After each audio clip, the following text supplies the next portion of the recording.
Soy Alfredo Romero, director ejecutivo del Foro Penal Venezolano, acompañado del doctor Alonso Medina, director también del Foro Penal. Está Mariela Suárez, que lleva el centro de denuncias, y bueno, aquí está también parte del grupo de abogados, Janet Prieto, María Fernanda Torres y el equipo que ha venido trabajando pues en todos estos días, ¿no? Queríamos hacer referencia a la situación actual de los arrestos y quería pues enseñar este gráfico, lo cual es importante a los efectos de entender cómo se ha venido desarrollando todos los arrestos desde el 1 de abril hasta el presente. Observamos realmente más o menos un promedio de arrestos, a diferencia del 19 de abril, donde hubo pues 472 arrestos solo en un día. Vemos otros días donde el día donde hubo mayor arresto fue precisamente el 18 de mayo, un mes exactamente después, que hubo 164. También hubo 154 el 22 de mayo. Y vemos cómo han venido bajando el número de arrestos en estos últimos días hasta el 29 de mayo, ¿no? Y esto es importante, ya que estamos viendo un cambio de patrón en lo que respecta a la represión. Ya el número de arrestos no pareciera ser, o los arrestos no pareciera ser la fórmula o el patrón de la represión, sino estamos incluso, mientras los arrestos disminuyen, los fallecidos aumentan. Mientras los arrestos disminuyen, las lesiones y los heridos aumentan. Mientras los arrestos disminuyen, la violación al domicilio, las agresiones al derecho a la propiedad, las agresiones al domicilio aumentan. Al día de hoy, han habido, contados hasta ayer, 2.977 arrestos en total desde el 1 de abril, y importante es hacer notar que 363 de estas personas han sido presentadas ante tribunales militares, pues violando los tratados internacionales y nuestra Constitución concretamente, ya que civiles han venido siendo presentados ante tribunales militares a los efectos de dejarlos privados de libertad. Hay un total de, concretamente, de 197 personas privadas de libertad por tribunales militares, y el total de personas privadas de libertad, ya lo vamos a ver, de los 2.977, son 386 personas privadas de libertad, lo que quiere decir que la gran mayoría de las personas privadas de libertad por orden de un tribunal han sido por tribunales militares. Y ahí se ve claramente el sentido de los tribunales militares, que es precisamente para poder argumentar o justificar las detenciones y dejar a personas privadas de libertad. El estado con mayores arrestos en todo el país es el estado Carabobo, y posterior a ello tenemos pues lo que es la Gran Caracas como segundo estado con más arrestos, y luego de la Gran Caracas tenemos a los Altos Mirandinos con la mayor cantidad de arrestos. Ahora, los Altos Mirandinos no solo se identifica o se caracteriza por un número importante de arrestos, sino por muchas agresiones. Ayer estuvimos precisamente en los Altos Mirandinos, particularmente en el municipio de Los Alias, viendo el caso de 13 personas detenidas que, teniendo orden judicial de liberación, quiere decir que el tribunal dictó la medida de libertad, por órdenes que no sabemos de quién son, pues el tribunal se cerró y la boleta de excarcelación nunca apareció en el lugar donde se encuentran recluidos, que es el CICPC. Por lo tanto, esas personas arbitrariamente, teniendo orden judicial para ser liberadas, se encuentran privadas de libertad de manera absolutamente arbitraria. Dentro de estas personas encontramos, y dentro de los detenidos en el estado, particularmente en los Altos Mirandinos, encontramos situaciones muy particulares y bastante graves en cuanto a torturas, tratos crueles e inhumanos. Encontramos inclusive, bueno, golpizas, como decía, agresión a familias enteras que se entran dentro de su domicilio. Por ejemplo, dentro de estas 13 personas detenidas, hay 7 que sacaron de una sola casa, en Picacho particularmente. Y repito, estas personas se encuentran privadas de libertad, teniendo una orden judicial para ser liberadas. Pero encontramos agresiones, torturas de diverso tipo que no podemos referirnos en este momento por respeto a los familiares y por esperar pues que los familiares pues denuncien concretamente. Quiero decirles que en el caso particular de los Altos Mirandinos, el día de ayer se acompañó a varios de los familiares ante la Fiscalía de Derechos Fundamentales a los efectos de hacer las denuncias respectivas.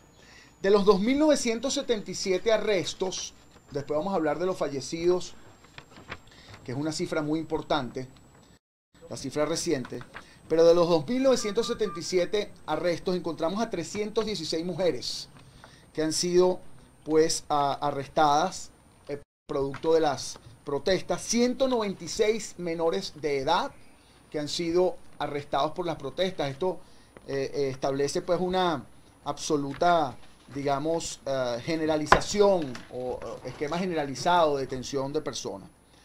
En total hemos calificado, tomando en cuenta los presos políticos que habían hasta el 1 de abril, que eran 117, al día de hoy ya hemos calificado 309 presos políticos. Quiere decir personas cuya detención es arbitraria por motivos políticos y que no han incurrido en actos violentos. Esos tres elementos a los efectos de calificar a estas personas. Sin embargo, nos quedan muchos por calificar, quiere decir por identificar claramente, por analizar cada uno de los casos, por revisar los expedientes, por lo que esta suma va, o este número va a subir de una manera importante en los próximos días. Dentro de los 309 presos políticos hay 21 mujeres al día de hoy, y hablamos de las mujeres ya que esto es un nuevo esquema. Quiero decir que solo en el gobierno de Maduro es que las mujeres se han venido apresando, se han venido encarcelando como presos políticos. Antes, y debo decirlo con absoluta objetividad, en el gobierno de Chávez no existían mujeres como presos políticos, a diferencia de la jueza Fiuni, que era el único caso, digámoslo así. Ahora se ha caracterizado por la detención de mujeres y además por la detención también de estudiantes. 118 de los presos políticos son estudiantes, hay 32 militares, hay 12 policías, políticos, perdón, 12, digamos, dirigentes políticos, lo que quiere decir que la mayoría de los presos políticos no son políticos, no son dirigentes políticos, la mayoría son estudiantes verificados. Por eso es importante tomar en cuenta esto. 118 estudiantes se encuentran hoy formalmente tras las rejas, sin contar con los que además, sin ser presos políticos porque no hay orden judicial específica, se encuentran detenidos. Y ahí vamos a este número. De las 2.977 personas que desde el 1 de abril han sido arrestadas, permanecen detenidas 1.351. Quiere decir que hoy durmieron encarceladas tras las rejas, de esos 2.977, 1.351 personas.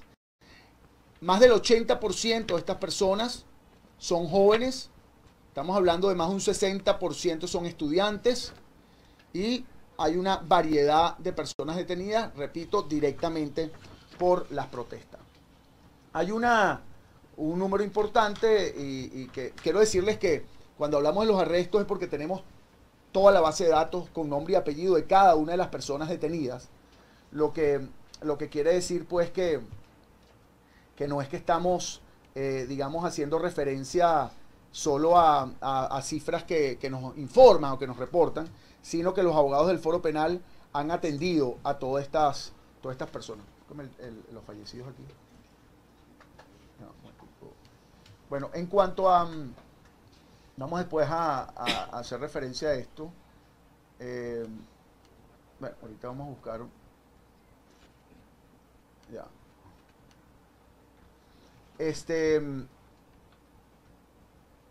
Bueno, ya vamos a enseñarles un gráfico ahorita para no pararnos en el tema del sistema de los fallecidos. Pero quiero decirle, hablamos de fallecidos porque no todas las personas que se han sumado a esta lista son necesariamente personas asesinadas directamente en las protestas.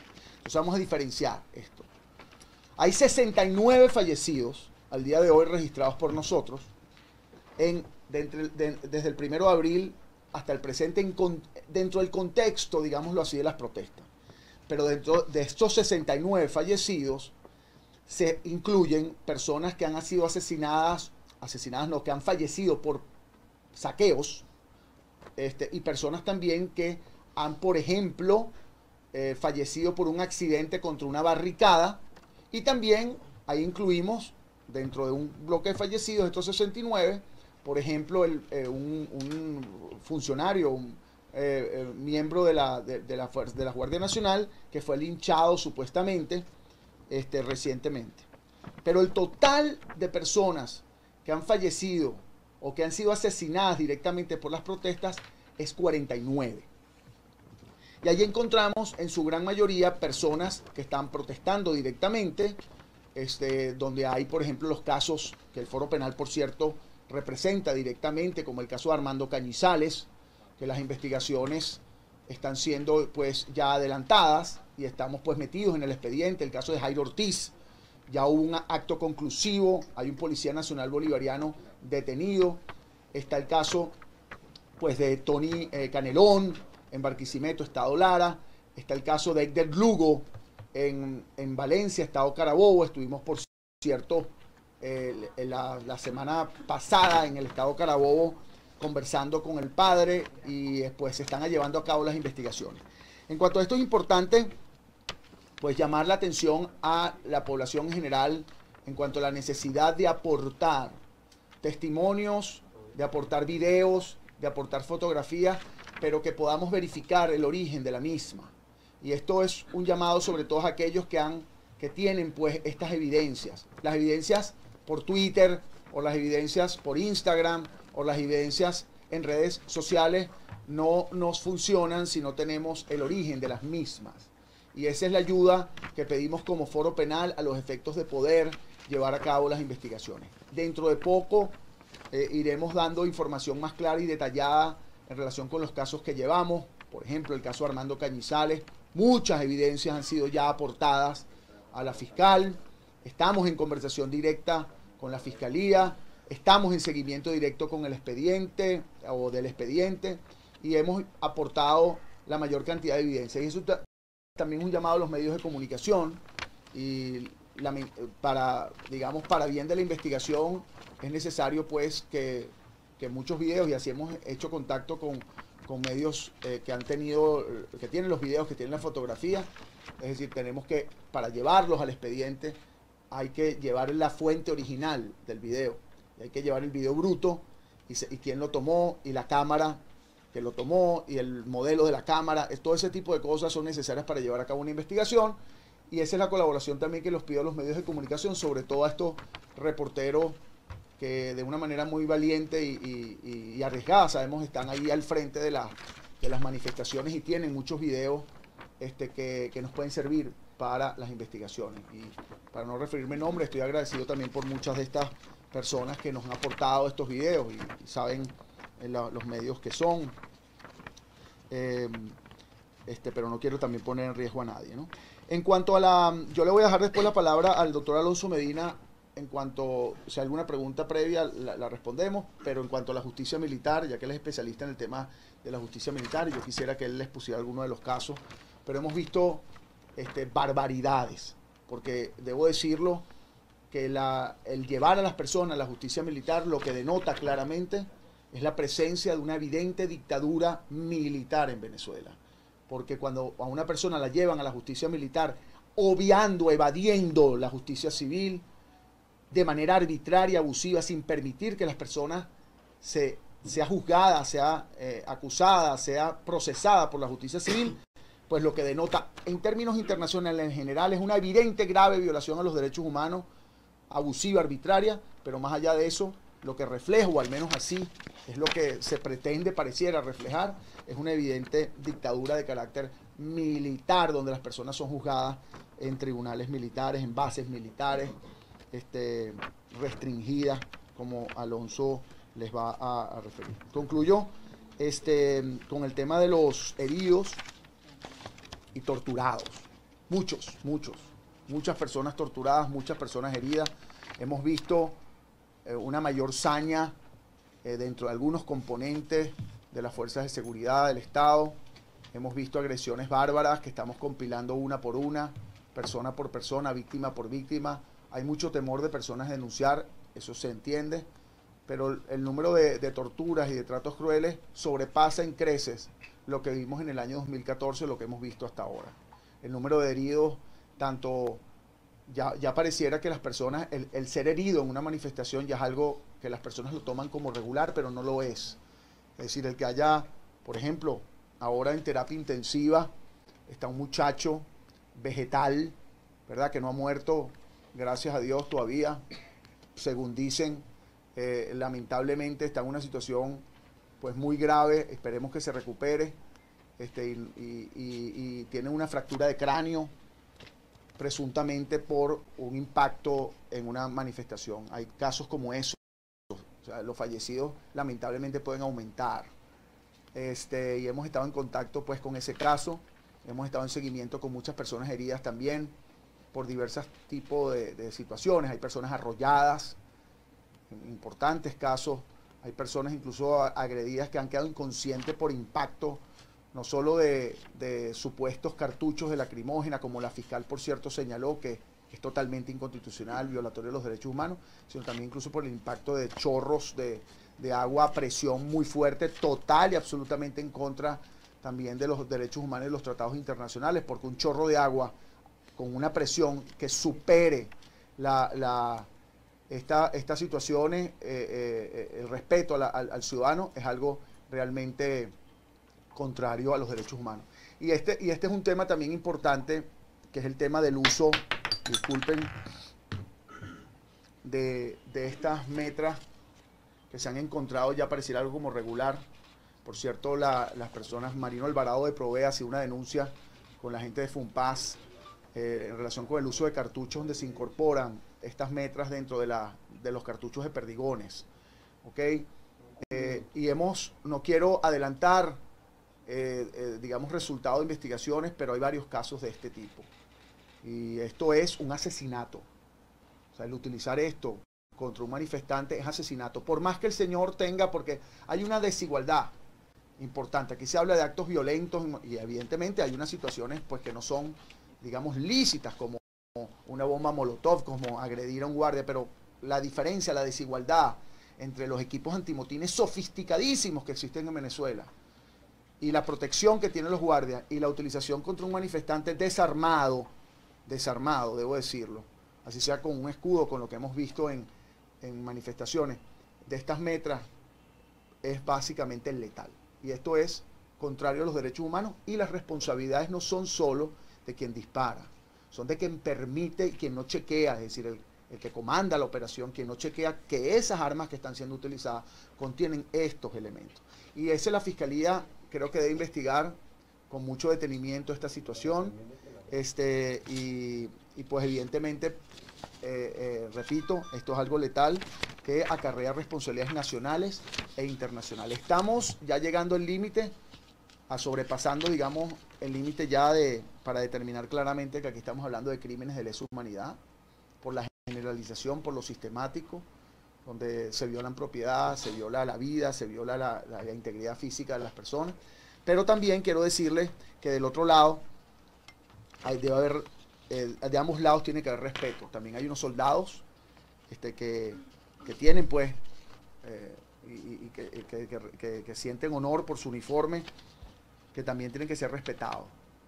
Y yo solo quiero decirles que el Foro Penal venezolano está totalmente abierto incluso a conversar, a sentarse a conversar con funcionarios de las Fuerzas Armadas que no tengan conocimiento claro sobre el respeto de los derechos humanos, e inclusive hablar sobre la posibilidad de una justicia transicional en el país, porque es necesario también que haya justicia, y ese es nuestro lema, que se haga justicia, pero también es fundamental que la justicia no se convierta en venganza.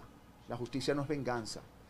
Hay soldados que tienen familias, así, hay dos posiciones, es decir, los soldados no son fantasmas o como dicen por ahí, son extranjeros, no, son soldados venezolanos que están allí y son esclavos de la represión. Por un lado tenemos víctimas de la represión, sobrevivientes de la represión, sobrevivientes de las agresiones, pero también tenemos unos esclavos de la represión del otro lado, que también hay que establecer conciencia.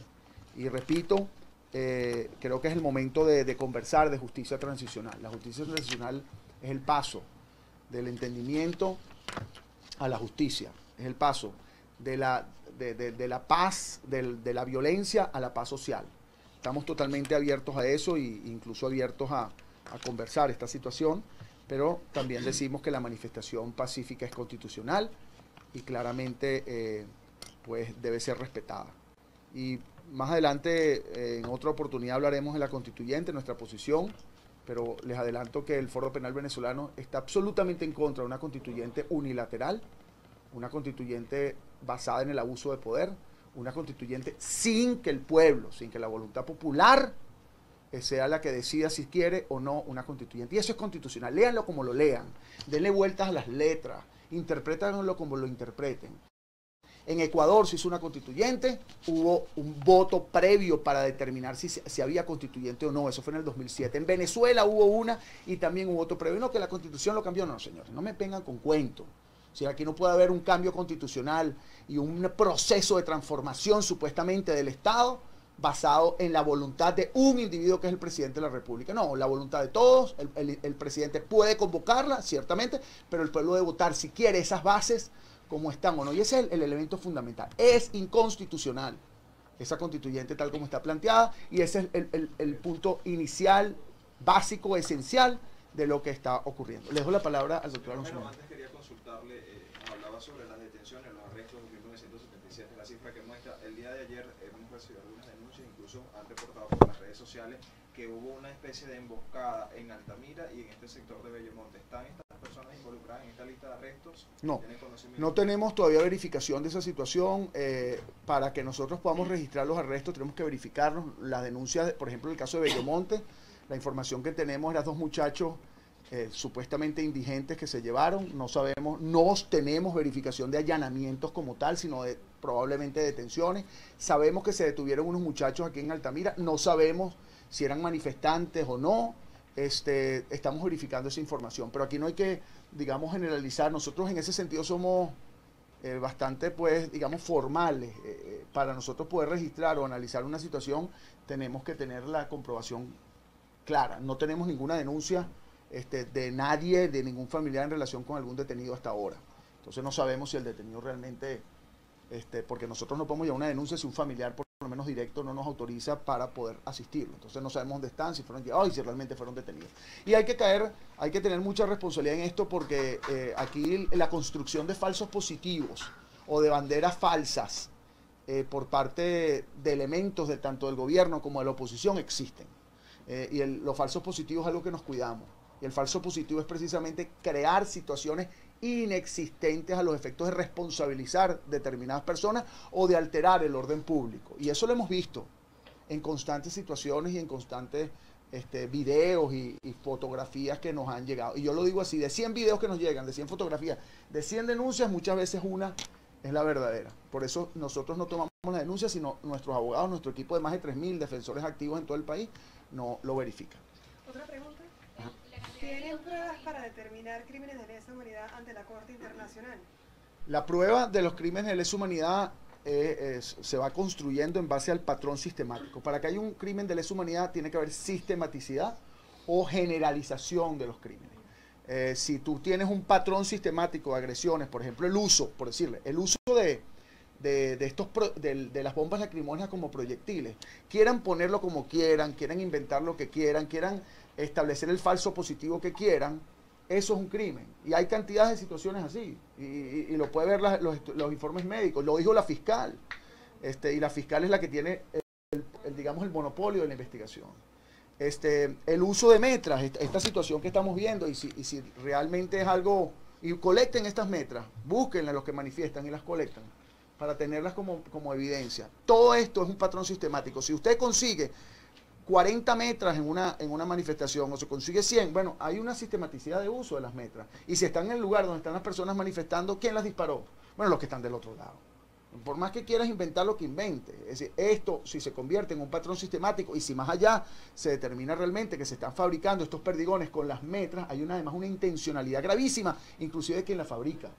Porque quien la fabrica, pues es responsable de este crimen también. Entonces esas son cosas que están allí investigándose. Pero para que se determine el crimen de lesa humanidad, repito, es determinar el patrón sistemático que produce, por ejemplo, un asesinato, que produce un arresto, que produce una tortura, y eso es lo que estamos presentando ante instancias internacionales. Quiero decirle que ya dentro de poco estamos llevando además denuncias ante la Organización de Naciones Unidas, concretamente de todo lo que hemos venido compilando.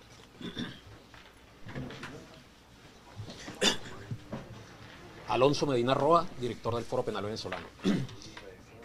En el Foro Penal Venezolano estamos supremamente preocupados por la situación del uso de la justicia militar para someter a procesos judiciales a personas que han sido detenidas en las manifestaciones. Hay que entender que la estructura de la justicia militar en Venezuela está subordinada al Ejecutivo Nacional. Es una estructura que tiene una dependencia directa del Ejecutivo. Es una estructura que violenta lo que es el principio de imparcialidad, partiendo que los jueces militares son designados en atención a una terna que presenta el ministro de la Defensa al Tribunal Supremo de Justicia. La fiscal general militar es una funcionaria designada por el ministro de la Defensa. El defensor público militar son funcionarios designados por el Ministerio de la Defensa. Es decir, toda la estructura está subordinada al Ejecutivo por el canal del Ministerio de la Defensa. Y para que exista justicia en cualquier país del mundo, debe prevalecer el principio de imparcialidad.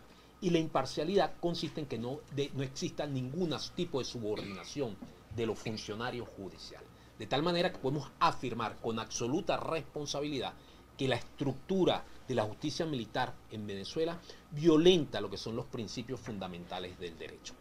Teniendo esto en cuenta, nos preocupa enormemente cómo un grupo importante de personas está siendo sometida a estos procesos militares en la justicia. Pero no es nada más la gravedad de la violación del principio del juez natural o la gravedad que pudiera existir de someter a civiles en procesos militares, sino es que los hechos son precalificados por el Ministerio Público Militar como delitos militares. Tenemos el caso de Lisbeth Áñez, por ejemplo, donde el Ministerio Público manifiesta que el hecho de Lisbeth Áñez, conocida como Mamá Liz, esté en contacto, en comunicación con estudiantes de la Universidad Central de Venezuela y de la Universidad Metropolitana, esa acción se puede equiparar al delito de traición a la patria o de rebelión. Esa es la mayor vergüenza para el derecho que hemos visto en los últimos días. Esta precalificación que le pretende dar el Ministerio Público a estas situaciones de manifestaciones de los ciudadanos, esta expresión ciudadana como son las manifestaciones que se vienen realizando a lo largo y ancho del país. Evidentemente que no hay garantía alguna y esto de una u otra manera, como le decía el doctor Romero, lo que es violado, está desconociendo lo que es el principio del juez natural y lo que son los procesos ante las instancias penales ordinarias. Ya vimos recientemente en los Altos Mirandinos como unas personas que fueron presentadas ante estos tribunales le fueron otorgada la libertad y los organismos militares se negaron a otorgarle la libertad a esos manifestantes que el juez había acordado su inmediata libertad. Ese irrespeto al Estado de Derecho. Lo que estamos viendo es un desprecio por los derechos humanos y un desprecio por el Estado de Derecho. Hay una situación mucho más grave de la que pudiéramos entender en cuanto a derechos humanos y a seguridad jurídica en Venezuela. Situación que es propia y característica de regímenes que son netamente dictatoriales. Es una situación que debe llamarnos la atención a los ciudadanos, a la comunidad internacional y a diferentes organismos nacionales. Sería importante que algún otro funcionario del nivel de la Fiscal General de la República revise y analice la situación de la seguridad jurídica al día de hoy en Venezuela. Es momento de revisar la institucionalidad del país, no de defender un sector político u otro.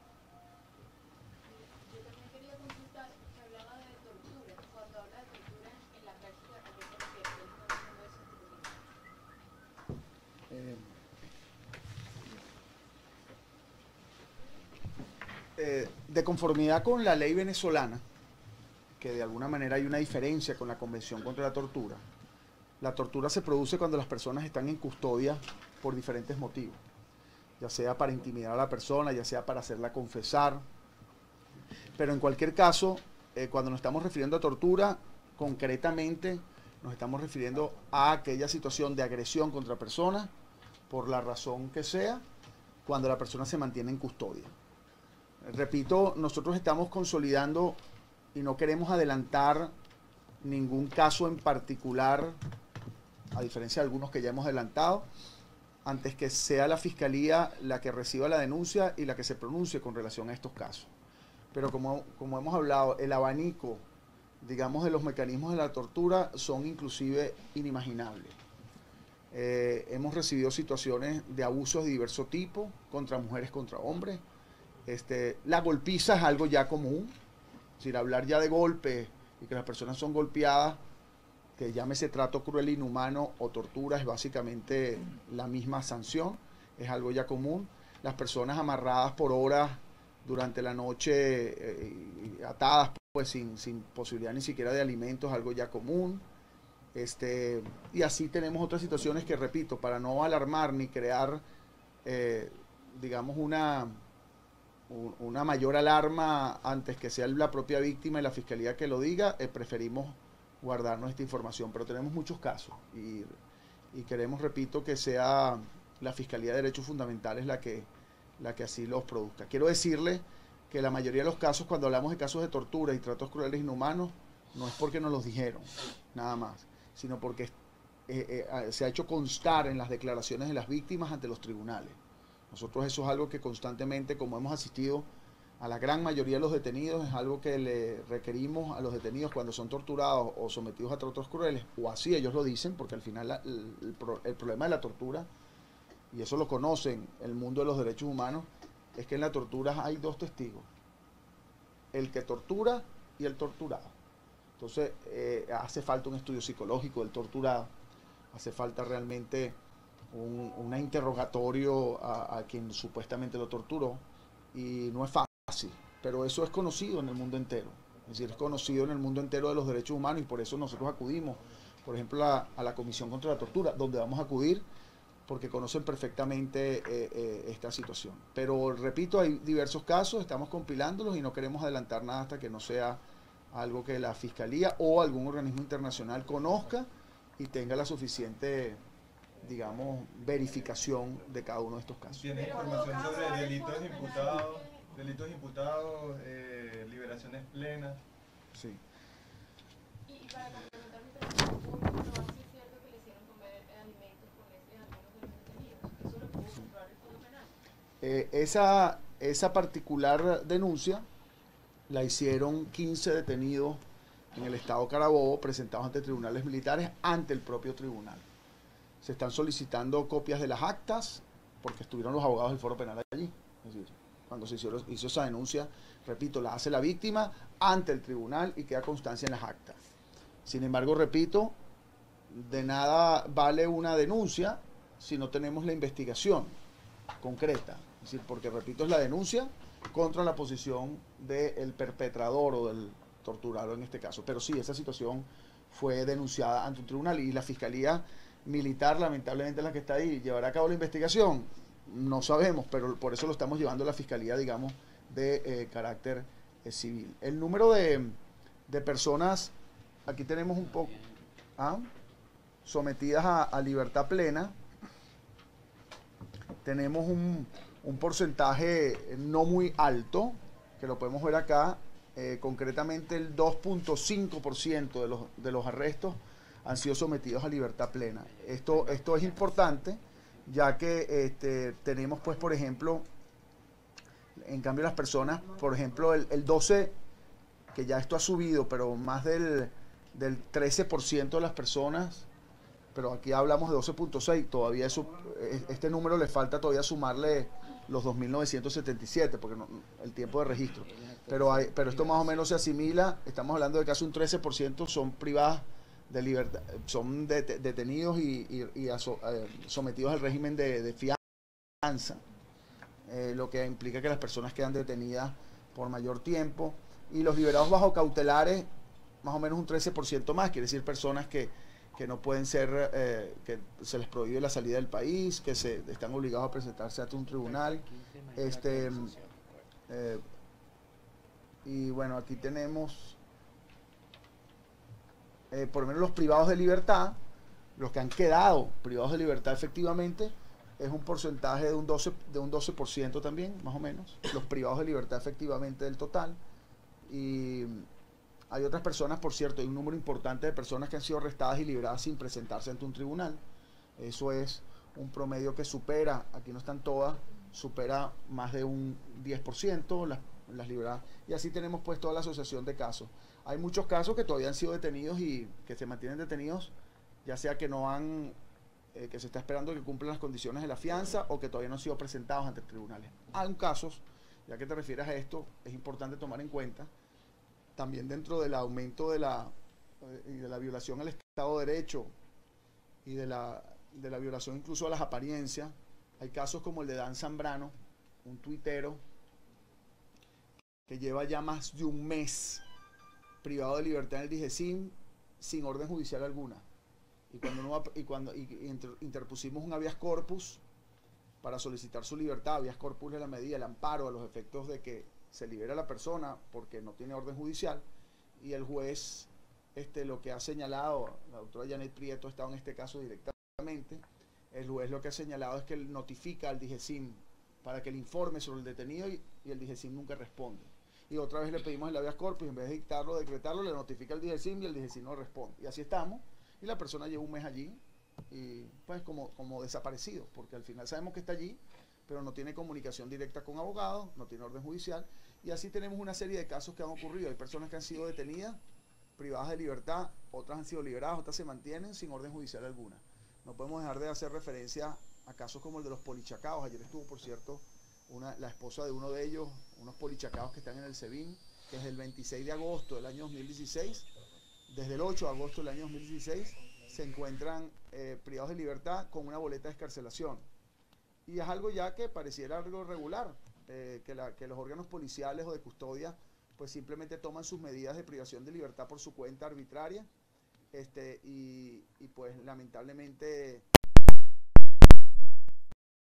ni de la Defensoría del Pueblo ni de órganos que deben pues de alguna forma tener algún pronunciamiento al menos en relación con esta situación que es evidentemente muy grave. ¿Han recibido información de desaparecidos? La información de desaparecido, es decir, allí tendríamos que definir técnicamente qué es un desaparecido. Desde el punto de vista de la Organización de Naciones Unidas, el criterio de desaparecido incluso incluye aquel que haya sido incomunicado, es decir, que desaparece, que la familia no lo sabe, no sabe de su paradero por 2 o 3 días. Bueno, si es así, tenemos miles. Si tomamos ese elemento técnico, porque las personas, lo común, y esta historia que ameritaría mucho tiempo, pero se les resumo. ¿Cómo sabemos que una persona es detenida? Porque nos llaman a denunciarlo porque alguien en la vida. ¿Cómo sabemos dónde está? Pues un equipo desplegado en todo el país del Foro Penal, repito, 3.300 activistas que van como perros a hueso a cada uno de los centros de reclusión hasta las madrugadas para determinar dónde está la persona. Y así es que le podemos informar al familiar, luego que descubrimos extraoficialmente dónde está ya o posiblemente está en este lugar. Y cuando descubrimos que efectivamente la persona es la persona y cuando la vimos y hablamos con él cuando llega al tribunal. Entonces, no existe información oficial. Si no tuviésemos nosotros ese registro y este grupo de personas en la calle, hoy día el pueblo venezolano no supiera cuántos detenidos hay. Y probablemente hubiesen muchos más porque no existe ningún costo de la detención. Al menos estamos allí en la calle identificándolo. Pero si tomamos en cuenta eso, esta incomunicación, que ya es regular, dentro de los elementos técnicos de la Organización de Naciones Unidas, pasarían a ser desaparecidos temporales. Ahora bien, el desaparecido en los términos, digamos, más literales, que es la persona que no ha aparecido más, que no sabemos dónde está, si está muerto, si está detenido o no, no existe una situación en particular. Ahora, Dan Zambrano, les decía, está un mes presuntamente en el DIGESIM, pero no tiene comunicación con abogados. Los familiares no lo han visto. Ha hecho una llamada que otra, que tampoco se puede saber si es él. Pero tiene un mes metido allí y nadie sabe de él. No han tenido acceso los abogados, no han tenido acceso los familiares, ni ha tenido acceso el juez. Porque el juez le notifica al SEBIN, dígame si el ciudadano está ahí, y el ciudadano no aparece. Entonces, en términos estrictamente técnicos, Dan Zambrano es un desaparecido. Pero claro, como tenemos información extraoficial, podemos decir está allí, pero en términos estrictamente oficiales está desaparecido porque ni el juez sabe dónde está. Fíjense, si el juez está preguntando, le dicen, dígame si está ahí y nadie le responde, oficialmente Dan Zambrano es un desaparecido. Y la verdad es esa, porque nadie le responde. Así pasó, por ejemplo, con una familia. Este es otro cuento de una familia detenida en Maracay. Esposa y esposo. Estuvieron desaparecidos por 4 o 5 días, sin presentados ante ningún tribunal. Y luego aparecieron en su casa. Los devolvieron, pues. ¿Dónde estaban? Estaban presos. Pero estuvieron desaparecidos por 4 días. Entonces, la respuesta concreta es sí, en términos técnicos ha habido desaparecidos, pero con las consideraciones que les estoy dando, porque no podemos decir que, por ejemplo, no apareció más. Presumimos que está en tal lugar por información que tenemos de estas personas, pero sí, esa es la respuesta. Ahora, de estos porcentajes que usted dio, son en referencia a las 2.977 detenciones. Sí. Okay. Y no suman los de hoy. ¿Y heridos? En total, que no dio la cifra total. Perdón, no. La cifra total de heridos. No.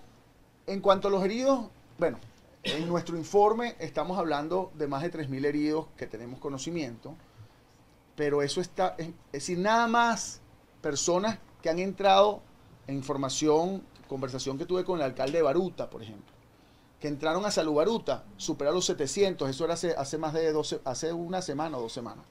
Entonces, sí, yo creo que, y esa es una información que tenemos, que estamos tratando de recopilar, porque la única forma es las personas que han ido a los hospitales. Pero también hay un tema importante, que es algo nuevo dentro de la conducta del venezolano, que el que te hieran, el que, por ejemplo, un herido es una persona que fue asfixiada por las bombas lacrimógenas, afectado. Bueno, contemos cuántos de ustedes han sido afectados por bombas lacrimógenas. Levante la mano, ¿quién ha sido afectado por bombas lacrimógenas? Bueno, todos somos heridos, asfixiados, afectados. ¿Cuántos recibieron un impacto de un perdigón? Periodistas, es decir, la cifra de heridos escapa. Mira, bueno, exacto, y aquí, porque nos enseñan, cada quien enseña su marca de la represión. ¿Quién no tiene la marca de la represión? Levante la mano, ¿quién tiene la marca de la represión? Todos. Es decir, uno está en una manifestación, a quien no le pican los ojos, tiene problemas incluso respiratorios por las bombas lacrimógenas, todos los venezolanos, ancianos, hasta bebés. Pero claro, en los heridos, por ejemplo, heridos de bala. Lamentablemente, además, hay un temor importante de las personas de denunciar cuando ha sido herido, porque ha habido casos, y nos consta, en el estado Lara, en el estado Zulia, aquí en Caracas, donde las personas han sido heridas y han acudido órganos policiales al lugar, al hospital donde están, para buscar detenerlos. Hay un caso, por ejemplo, en el estado Aragua. Las personas están allí amarradas a una cama, porque están arrestados, pero están lesionados de tal manera que están en un hospital. Y están allí, heridos. Ahora, pero están arrestados. ¿Ah? Ayer en las Mercedes, Daniel Lainet recibió un tiro perdigón. Exacto. Entonces ya lamentablemente decía, aquí están pues las marcas de la represión, las evidencias de la represión. ¿Cuántas personas han sido heridas por metra? Bueno, sabemos lamentablemente los que asesinan, pero la cantidad de heridos por esto es algo que lamentablemente es difícil saber, a no ser que tengamos información de las personas y que lo denuncien, pero ya a las personas les parece que es algo normal. Entonces es difícil el tema de los heridos y estamos haciendo un trabajo, y incluso los invito a quien quiera hacer esa investigación, pero tiene que ser en cada uno de los centros hospitalarios. Si acaso los centros hospitalarios están dispuestos a darle información, porque también hay temor de darla. Hasta los médicos tienen temor de recibir un herido. Sabemos de casos donde hemos ido a hospitales donde hay personas heridas, y nuestra recomendación siempre ha sido que denuncien ante la Fiscalía de Derechos Fundamentales, y han seguido la instrucción, y la Fiscalía de Derechos Fundamentales ha ido al lugar. Por ejemplo, este muchacho que les dije de fractura de cráneo, sabemos que la Fiscalía de Derechos Fundamentales estuvo en el hospital, y eso es lo que nosotros hacemos, porque si no hay denuncia no queda ningún registro formal, y nosotros nada más nos basamos en registros formales verificados. Señor Romero, ¿cuál es la principal diferencia en cómo se están practicando las detenciones este año 2017 y las de 2014?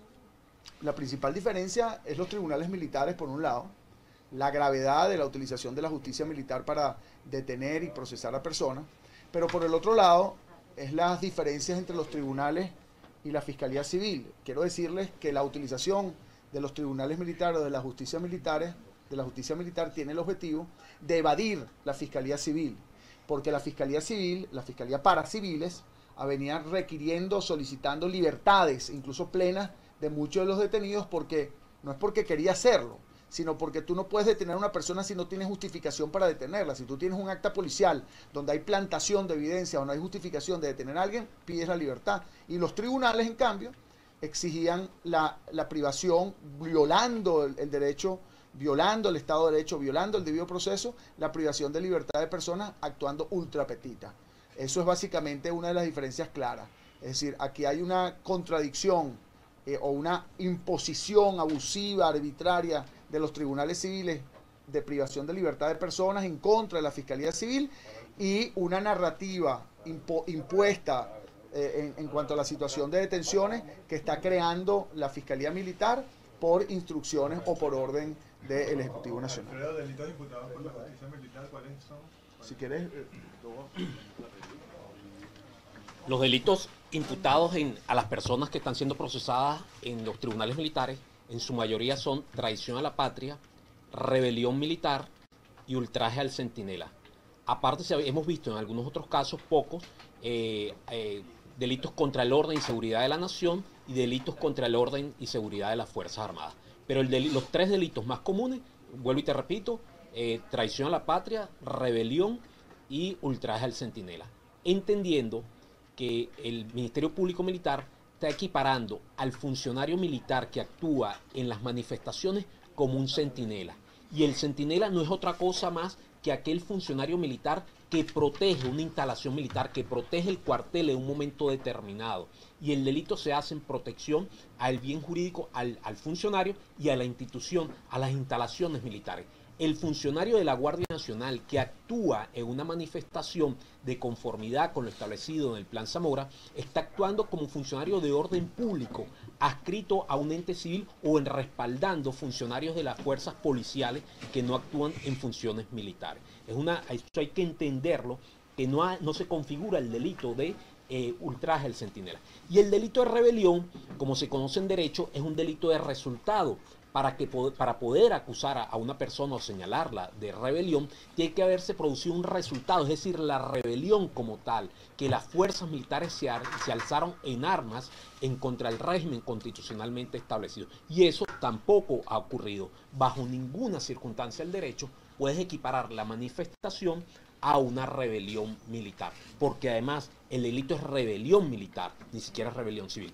Y el delito particularmente de traición a la patria, que es uno de los delitos más graves dentro de la legislación penal militar, establece un conjunto de ordinales, si mal no recuerdo 24, y en muchos de los casos, o en la mayoría, no se especifica, no se detalla en cuál supuesto se adecua esto.